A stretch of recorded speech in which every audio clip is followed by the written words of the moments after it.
Em 1913, este lugar foi chamado de Praça da República.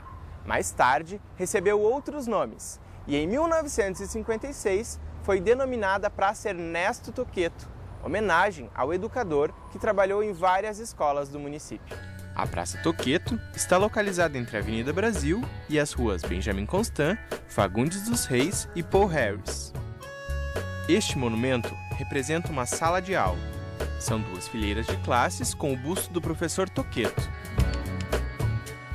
Uma das características dessa praça é a quadra de basquete.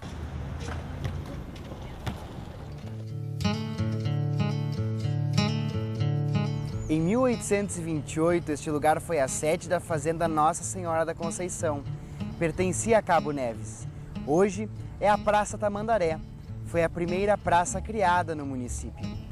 Está localizada entre as ruas Teixeira Soares, Uruguai, Paissandu e Marcelino Ramos. O local também ficou conhecido como a Praça da Igreja, depois da construção da matriz Nossa Senhora da Conceição. Em 1916, foram plantados os plátanos que cercam toda a praça. Em 1925, a praça passou por melhorias. Havia quiosque com café, barbearia e engraxataria. Era o ponto de encontro aos domingos. Na praça está o primeiro monumento construído na cidade, um busto em homenagem a Gervásio Lucas Anes.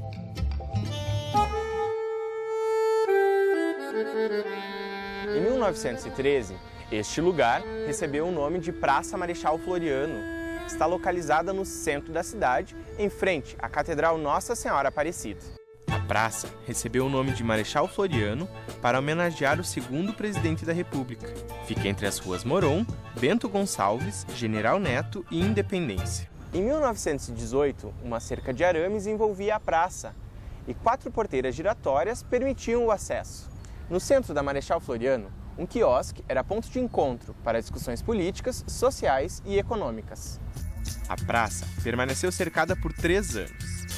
As cercas foram retiradas em 1921 e o local recebeu melhorias, instalação de bancos de concreto, ajardinamento e calçadas. Em 1957, como presente do centenário, a cidade ganhou a cuia. Foi presente do governador de São Paulo, na época, Jânio Quadros. Atualmente, a Praça Marechal Floriano está passando por uma revitalização.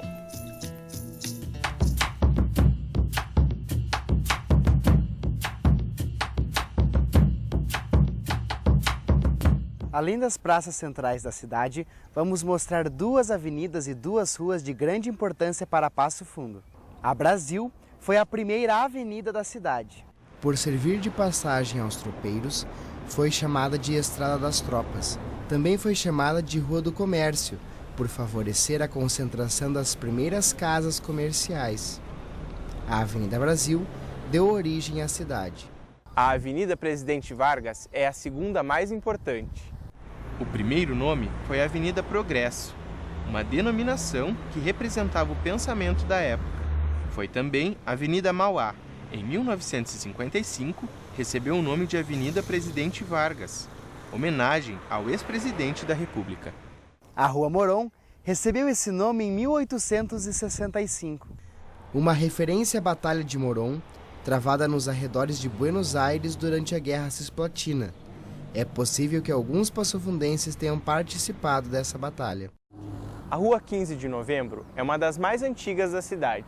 Em 1958, foi chamada Rua Santa Clara, depois Rua da Ladeira e só em 1913, em homenagem à data da proclamação da República, foi renomeada para 15 de novembro. Com alegria nos encontramos hoje para mais um programa Momento Patrimônio. Hoje com a temática sobre as toponímias da cidade, né? E temos o prazer de conversarmos com Nino Machado, arquiteto e professor, Fernando Miranda, presidente do Instituto Histórico de Passo Fundo, historiador e empresário. Ambos também muito interessados na temática do patrimônio, do desenvolvimento urbano. É um prazer tê-los aqui. para iniciarmos um pouco a reflexão em torno do que assistimos no vídeo, né? Tratando aí desses topônimos, como a Avenida Brasil, a Moron, a Praça Marechal Floriano, entre outros topônimos que temos ali. Lanço para vocês a seguinte questão. Em que medida nós podemos considerar os topônimos como uma marca de um período, de uma conjuntura histórica, que traz aí a memória de um sujeito? Qual é a relação das denominações, então, desses topônimos com a história de Passo Fundo? Eu penso que tem uma ligação muito forte. Primeiro, eu agradeço o convite, me sinto honrado de poder participar desse momento patrimônio, muito importante para a cidade como um todo. Recupera, resgata toda a parte de não só toponímia, como monumentos, isso é muito importante. Fico com muito prazer em participar desse programa. Nós que agradecemos. Eu acho que a toponímia da cidade, o nome de ruas e locais, nos conta uma boa parte da história da cidade. Por exemplo, a Praça Marechal Floriano. Antes de ser Praça Marechal Floriano, era chamada Praça da Matriz, justamente porque ali estava a matriz da cidade, a capela, a primeira capela, e também o primeiro cemitério. É interessante que nessa época, antes da emancipação da cidade, os nomes eram dados pela própria população. Então, se tinha nomes assim, Praça da Matriz, por quê? Porque a matriz era ali, o nome vinha espontaneamente. Tinha a Rua da Ponte, porque ali tinha ponte, hoje 10 de abril. Tinha a rua, nomes poéticos, como a Rua das Flores, depois, hoje, Teixeira Soares. Mas era assim, era porque devia ter muitas flores ali. Então, marcavam encontros. Vamos no quiosque lá da Rua das Flores. Vamos nos encontrar na Rua das Flores, esquina Santa Clara. Eram nomes, assim, dados espontaneamente pela população. Que depois, quando a cidade começa a se organizar politicamente, o governo, a administração traz para si o poder de nomeação e aí passa, mais adiante, a fazer um uso político desse poder de nomeação. Então, eu te perguntaria assim, daria para nós datar um pouco isso? Até que momento vai esses topônimos assim, espontâneos? Até a emancipação, em 1857. Aí a cidade passa a ser, quem passa a ter o poder de nomeação é a Câmara de Vereadores. Então, ela já faz, no ano seguinte, em 58, ela faz uma reunião, conserva alguns nomes e começa já a trocar outros nomes, né? Em 98, por exemplo, a Rua das Flores ainda permanece até 1898, e aí com a chegada do trem, ela é renomeada pela Câmara em homenagem ao Teixeira Soares, que foi o empreendedor que trouxe, fazia parte do trem aqui. E curioso que ele era vivo ainda na época, então ele provavelmente caminhou na própria rua. Na sua rua. Assim como o Marcelino Ramos também, que foi o projetista da estrada. Né? Eu quero, intervindo, também agradecer o convite da professora Anita e agradecer a oportunidade de estar aqui com o Fernando e com toda a equipe da UPF TV para o Momento Patrimônio. E acho que uma coisa importante também é essa denominação que antes nós falávamos, da sobreposição de nomes. Agora eu estava lembrando aqui que a Avenida Brasil era Avenida Brasil até um trecho, da Praça Toqueto para baixo era Capitão Jovino e da ponte do Rio Passo Fundo em direção à Vila Petrópolis tinha outro nome, Lima Figueiredo, que trocava isso. Daí no momento em que quiseram unificar as numerações, o que não foi feito, denominar a Avenida Brasil Centro, Avenida Brasil Leste e Avenida Brasil Oeste, sem mudar contudo a numeração. E isso causou enormes confusões, né? Eu tinha um escritório na Avenida Brasil Centro, número 75, que é o mesmo número da Galeria Central, que é a Avenida Brasil Oeste, número 75, e era o mesmo número da Câmara de Vereadores, que era a Avenida Brasil Leste, número 75. Então imagine a quantidade de troca, de correspondências e problemas que davam assim. E daí a gente foi perdendo. Capitão Jovino é uma praça que é a Praça Santa Terezinha. Né, mais que conhecido por como Praça Santa Terezinha, né? Assim como a Praça Antonino Xavier de Oliveira e a Praça do Hospital da Cidade. Perfeito. Né? E muitas vezes há uma lógica maior na denominação popular, que as pessoas impingem, né? Como em Porto Alegre, a Rua dos Andradas para a Rua da Praia. E aqui em Passo Fundo, muitas ruas ficaram por muito tempo né? Tipo o chafariz da Mãe Preta, que era só chafariz, ali onde é hoje a Unicred, né? E que a gente falava o chafariz, era o chafariz. Depois é que as coisas foram sendo redenominadas, né? E até outras denominações, assim, de lugares, de logradouros, em que as coisas foram se sobrepondo e se modificando. Criando as grandes camadas, Isso, né? criando grandes camadas. Como, por exemplo, a avenida era Progresso, né? Mauá antes. Depois Mauá. Depois Presidente Vargas. Claro, em homenagem ao Getúlio Vargas, que veio aqui para a campanha de 50, 51, acho. Né? E daí depois morreu em 54, em 55, para a Avenida Getúlio Vargas. Com isso se agradava uma população política muito grande, né? E se trazia muitos benefícios diretos ou indiretos para a cidade. Então, muitas vezes e inúmeras vezes essas denominações, essa toponímia toda é gerada em relação aos interesses mesmo que sejam municipais e não em perpetuar o vulto, né? Por vezes é só para agradar alguém que era ligado, política. Uma estratégia política. Né? Então, daria para nós até fazer uma reflexão em torno dessa questão. Nós temos aqui o caso da Avenida Presidente Vargas, temos o caso aqui, Marechal Floriano, né, 15 de novembro. Então, saindo desse período em que os nomes eram dados de forma espontânea, daria dizer que com esses interesses políticos, até mesmo para reafirmar uma identidade nacional, né? Os topônimos aqui nos indicam grandes eventos, né? Então, aí, esse movimento político, né, local vai fazer essa denominação. Mas como o Nino bem nos coloca, o olhar da população, o interesse cultural até sobressai, né? Porque hoje as denominações permanecem a partir de uma repetição que a comunidade vai dando, né? A cuia que Passundo ganhou, praticamente redenominou a Praça Marechal Floriano, né? Por vezes eu falo para alunos mesmo, ou até para os filhos, né? Lá na Praça Marechal Floriano. Olha a praça essa, onde é que é? A Praça da Cuia. Então por que não disse a Praça da Cuia? Né? E são coisas que se sobrepõem, daqui a pouco eu entendo que a denominação popular, usual, vai acabar prevalecendo. Dominando. Né? E em alguns mais casos natural, parece né? que sim, né? Com relação a essa questão, então, de que nós iniciamos aqui o nosso bate-papo, né? Então, podemos afirmar, sim, que nós temos lugares, topônimos, enfim, que vão fazer referência a um período histórico, a uma conjuntura. Né? E hoje, então, o que nós diríamos hoje? Né? Nós temos aí o quê? Fragmentos dessa história materializado nesses lugares?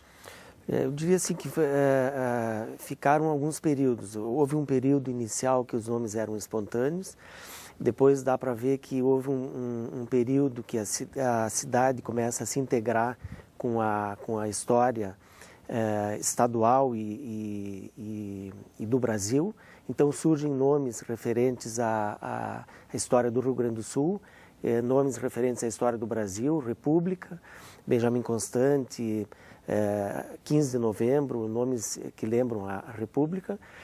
Depois há um período que a cidade cresce exponencialmente e os loteamentos, grandes loteamentos, Vera Cruz, Lucas Araújo, em que os nomes são dados pelos próprios loteadores.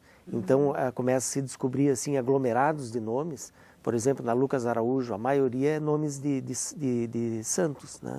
Nomes religiosos. Na Vera Cruz é nomes de cidades. Então, isso aí perde um pouco da representatividade. Mas, por outro lado, se a gente pensa, Rua Erechim, naturalmente deve ficar na Vera Cruz. Claro. Né? Rua Padre tal, deve ficar na Lucas Araújo. Sim, então, um zoneamento, né? Um zoneamento. Toponímico, mas é um zoneamento. Loteamento Ivo Ferreira, foi loteado pelo próprio Ivo Ferreira, o loteamento, ele deu tudo nome de batalhas da Guerra do Paraguai. Então, o Maitá... Guararapes. Guararapes. Não foi. Guararapes, não. O Maitá e tem um outro, como é que é? tem a Lomas Valentinas. Isso. Esses aí. Então, isso num período ali por 50, 60, a 40. Depois de 1970 para cá, começa a ocorrer uma outra coisa muito, muito interessante, porque começa a haver uma falta de heróis. Não se tem mais heróis. Assim, a sociedade não tem heróis de lá para cá, né? Realmente, se a gente começar a pensar quem são os heróis que tem ultimamente, a sociedade não criou mais heróis, né? Quando surge alguém com biografia, chega ao poder político e parece que rasga a biografia e faz uma bobagem qualquer. Esse foi o possível ícone. E aí o que acontece? O nome das ruas passam a ser locais. O nome das ruas passam a ser dos micro-heróis. Então é assim, uma pessoa querida na vila, na região, um açougueiro que morou ali, um habitante antigo da região. Então se vê a pessoas que micro-heróis, assim, que tem a ver com o bairro, com uma parteira que foi homenageada. E isso aí é uma volta ao local, me parece. Sim, tipo a rua Angélica Otto, né? Angélica Otto, a parteira, fez né? Milhares de partos em Passo Fundo. Foi homenageada. Então, ela foi homenageada. A própria Praça Toqueto, ela é uma homenagem que tem um cunho de localidade. Porque ali onde hoje é o Protásio Alves, era a Escola Normal Oswaldo Cruz, onde o professor Toqueto era um mestre. Depois ela se mudou para o Nicolau, para a Enave, né? Nicolau de Araújo Vergueiro. E ele dava aula num pavilhão que ficava à esquerda de quem olha de frente do Protásio Alves e na praça. Aula de educação física. E ele era um professor de formação propedêutica. Ele era professor de português, de geografia, de história, de matemática e de educação física. Inclusive, agora há pouco ele passou desfilando ali no vídeo. E ele tinha na casa dele, de uma sala grande com mesas enormes, onde ele dava aulas para alunos que eram candidatos ao exame de admissão ao ginásio, e que daí poderia pular o 5º ano, se não me engano. E também para os que fariam concurso para o Banco do Brasil. Vê como era grande e era amplo o conhecimento dele, que ele abrangia toda essa gente, né? Então eu acho que foi uma homenagem justa, no caso, e substituindo a Praça da República, que era o nome anterior, e que não tinha não é que não tenha significado a República, tem significado, mas tem muitas outras homenagens. E a do professor Toqueto, acho que extremamente adequado ao local, né? É pena que ela, com o passar do tempo, ela foi, de certa forma, se degradando. O espelho d'água virou um gramado mal cuidado, a parte dos fundos, aos fundos do quadro preto, quadro negro, que ele daria aula, tem ali o camelódromo, que eu acho muito justo que esteja em algum lugar, mas não naquelas condições. Então, acho que foi se perdendo muito da característica original dela, que é um projeto do Ivar de César. Como o próprio Ivar de vídeo, César. como o próprio vídeo nos mostrou, né? Sim. Não só na Praça Toqueto, mas também outras praças, outros monumentos, né? Sim. Parece que é a próxima que vai ser revitalizada, a Toqueto. A Toqueto, né? Depois tomara que seja. Floriano. Inclusive ali, estava aparecendo antes, a Praça Antonino Xavier de Oliveira, que é a Praça do Hospital, antes de ter alguma coisa nela. Era tão somente um quarteirão com os 4... Era uma capoeira, um gramadão, uma coisa natural, e as 4 faces pavimentadas, né? E foi uma praça que demorou muito também, o projeto Ivar, demorou muito a ser implementada, e a cidade também demorou muito para acolhê-la, para usufruí-la. E aquele círculo que tem na Praça Antonino Xavier de Oliveira, do Hospital de Cidade, era uma pista para aeromodelos. A pessoa ficava no centro, aqueles aeromodelos comandados por cabos, né? E o aeromodelo girava em torno e depois aterrissava, né? Muito bem. Conciliando essas questões colocadas, né? Então, os 2 exemplos citados, tanto da Praça Toqueto como a Praça do Antonino, né? O mais conhecido como da cidade, né? O Hospital da Cidade. tu nos colocava, Nino, assim, da transformação que vem passando e mesmo esses aspectos que eram na sua gênese, né, que até mesmo eu desconhecia, e com esse retorno ao local, né, dos topônimos. Isso nos leva a pensar como Passo Fundo, nesse processo acelerado de crescimento, em século XXI, como é possível conciliar a modernização, né, numa cidade que cresce cada vez mais, com aí aproximadamente 200 mil habitantes, aproximadamente 67 mil veículos transitando. Como, se for possível, como conciliar a modernização com a preservação, com a valorização do patrimônio, seja ele material e imaterial. O exemplo de hoje são os topônimos, né? É possível isso? Eu acredito que sim. A primeira palavra é projeto. Tem que ter um projeto urbano para fazer com que se pense, fazendo com que se pense a cidade a longo prazo. Não adianta nós taparmos hoje o problema do trânsito. Vamos tirar todos os canteiros da Avenida Brasil para ter um escoamento. Daí ela vai se transformar numa rodovia. Né? Há muito tempo atrás, há uns 25 anos já, houve uma avaliação feita por peritos da Caixa Econômica Federal para aquisição de um imóvel, e a recomendação fosse que comprasse no lado sul da Avenida Brasil, porque ela era uma rodovia que atravessava a cidade. Tá? E são os 25. Então imagina se a gente tirasse toda essa marcação que é a avenida e que é uma característica da cidade e é histórica, né? E o que aconteceria? Então a primeira palavra, no meu entender, é projeto. A segunda é planejamento, como executar esse projeto. O planejamento é a execução de uma ideia. Então como é que isso vai ser feito? Como é que isso vai se transformar em realidade? E a terceira é gerenciamento. Tem que gerenciar para que isso aconteça. Não adianta vamos transferir o trânsito da Avenida Brasil para o Uruguai e asfaltamos até um trecho. Não conclui a transferência, né? Não conclui a captação. Não adianta, nós vamos transferir para Moron, daí a gente interrompe a Moron. Então o fluxo é descontínuo. Não adianta termos fluxos descontínuos e com isso querermos fazer uma grande via de escoamento. Nós precisamos, na verdade, no meu entendimento, espalhar esse levantamento, esse escoamento. Antes nós falávamos que aqui agora a nova avenida Doutor Miranda, né, da Cidade Nova, a quantidade de veículos que vem por ali e o que abrevia o acesso à universidade, à Embrapa, a toda essa zona que está explodindo agora o crescimento.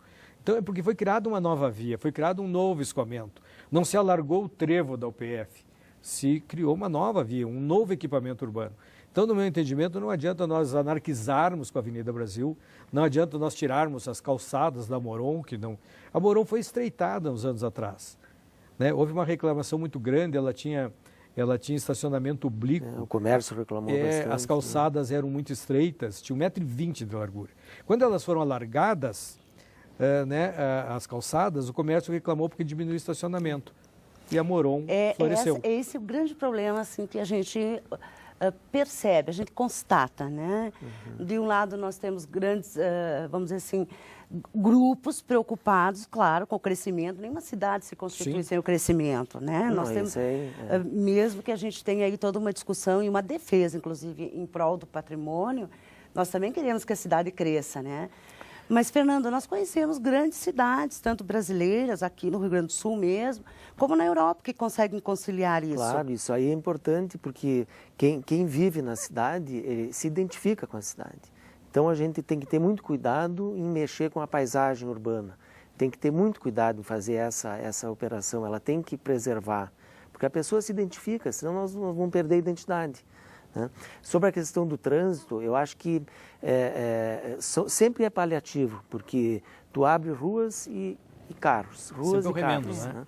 Eu acho que também poderia incentivar o transporte público, claro. Né? Incentivar criar um transporte público de qualidade. Eu não digo que hoje não tem, mas vamos dizer assim, incentivar mais o transporte de qualidade, tirar um pouco carros do centro, né? Criar novas vias, como disse o Nino. Incentivar mais o uso de garagens, fazer com que a cidade saia um pouco mais do centro, que ela ocupe outros espaços E nós vamos chegar ao ponto que em Londres, por exemplo, falando com um arquiteto aqui, foi feito aquele prédio muito bonito, é tipo uma ogiva, assim, em sim. Londres. Você sabe quantas garagens Norman tem o Foster. prédio? Nenhuma garagem. Sim. 0 garagem. Fica no centro da cidade. Por quê? Porque o transporte público funciona direitinho. Então é efetivo, Com né? certeza. Um carro não entra no centro. Planejamento, né? Tudo transporte Planejamento. público. Então isso aí está se caminhando para bem. alguma coisa desse tipo. Infelizmente, estamos chegando quase ao final do nosso encontro e para nossas considerações finais, eu vou permitir retomar tuas palavras, Fernando, e devolvo. Uma cidade, ela precisa de elementos de identificação. De que forma vocês compreendem que os topônimos são esses elementos de identificação de uma população? Por exemplo, o nome das praças, né? Nos remetem ao passado da cidade, nos remetem a algumas polêmicas, algumas... Registram isso, né? Registram, por exemplo, tem uma esquina, Múcio de Castro, esquina Túlio Fontoura. Isso aí nos remete a uma história, uma parte da história da cidade, Sim. que eles tinham lá suas Diferenças. discussões, suas diferenças. E por ironia da história, hoje existe uma esquina. Quer dizer, quem conhece um pouquinho da história, Perfeito. né, Isso numa Bairro César perspectiva, Santos. né, Fernanda, assim, de um grupo como nós que pesquisamos, né, ou que venha também cultivando uma memória que traz isso. Mas também temos aquela população que, a princípio, não vão reconhecer esses sujeitos, né? Como ficaria essa população, então, Nino? Vamos Olha, dizer assim, que não conhece essa história. Eu Como acho que um eles se pouco identificam? disso é educação. Eu acho que a gente tinha que estudar a cidade e transitar na cidade. Nossos alunos tinham que viver a cidade para querê-la. Ninguém, até um cão, o cachorro, ele só defende a casa que... A parte da casa onde ele nunca vai, ele não defende. Né? Mas se nossas crianças forem conhecer a cidade, forem saber que aqui é o IE, que ali é o Notre Dame, mesmo que não estudem lá, isso aí vai fazer uma identificação com a cidade. E o Guaporé ficou à margem do progresso por uma questão de rodovia durante muito tempo. Quando ele voltou a ter uma rodovia de acesso, ele era a mesma cidade. E ela mantém a sua história. Então é muito interessante essa vivência. Eu acho que essa história nós temos que manter, nós temos que reservar alguma coisa para os nossos filhos, netos, para o nosso futuro. Porque senão nós também não teremos registro. Nós também ficaremos à margem da história, nem memória. Fica o desafio aí para todos nós que de alguma forma estamos envolvidos, né, com o patrimônio, com a memória, com a história da cidade para contribuir. Com isso, então, encerramos nosso encontro, agradecendo mais uma vez ao Nino Machado, arquiteto e professor, ao Fernando Miranda, presidente do Instituto Histórico de Passo Fundo, historiador e empresário. Muito obrigado pela participação de hoje.